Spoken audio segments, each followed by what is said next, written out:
Hello बच्चों, let's read the question. The question is the electrostatic potential necessarily zero at a point where the electric field strength is zero. जहां पर electric field strength E zero है, क्या वहां पर electrostatic potential भी zero होना जरूरी है? जो भी आपका आंसर है, give an example to illustrate your answer. अपने आंसर को इलस्ट्रेट करने के लिए हमें एक एग्जाम्पल भी देना है.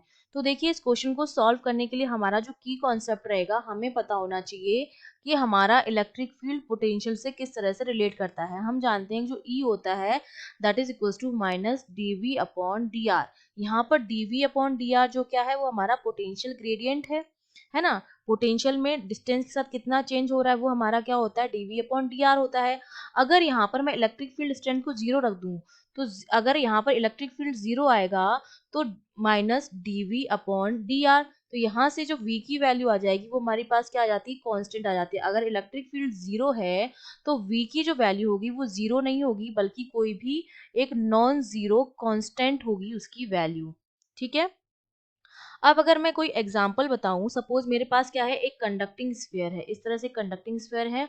हम जानते हैं कि जो कंडक्टिंग स्फीयर होता है उस पर सारा जो चार्ज होता है वो उसकी सरफेस पर इकट्ठा हो जाता है, और ये जो सरफेस हो जाती है वो एक इक्विपोटेंशियल सरफेस बन जाती है. ठीक है. ये क्या बन जाती है, एक इक्विपोटेंशियल सरफेस बन जाती है. तो जितना पोटेंशियल हमारा सरफेस पर होता है उतना ही पोटेंशियल हमारा अंदर होता है. और हम जानते हैं कि किसी भी कंडक्टिंग स्फीयर, ये मेरा क्या है, कंडक्टिंग स्फीयर है, उसके अंदर, क्योंकि अब इसके अंदर चार्ज नहीं है, तो जहां चार्ज नहीं होगा वहां पर इलेक्ट्रिक फील्ड भी नहीं होगा. यहाँ चार्ज नहीं है तो ई मेरा क्या होगा, जीरो होगा, क्योंकि इसके इनसाइड चार्ज हमारा क्या है, zero. Inside charge is zero, तो इलेक्ट्रिक फील्ड भी जीरो है. लेकिन जो पोटेंशियल है मेरा वो क्या है, कोई कांस्टेंट है, जो जितना सरफेस पर उतना ही इनसाइड है. तो ये हमारा एग्जांपल हो गया जहां पर इलेक्ट्रिक फील्ड तो जीरो है किसी पॉइंट पर, लेकिन पोटेंशियल जीरो नहीं है. तो ऐसा जरूरी नहीं है कि अगर ई जीरो हो तो वी भी जीरो होगा. I hope you understood well. All the best.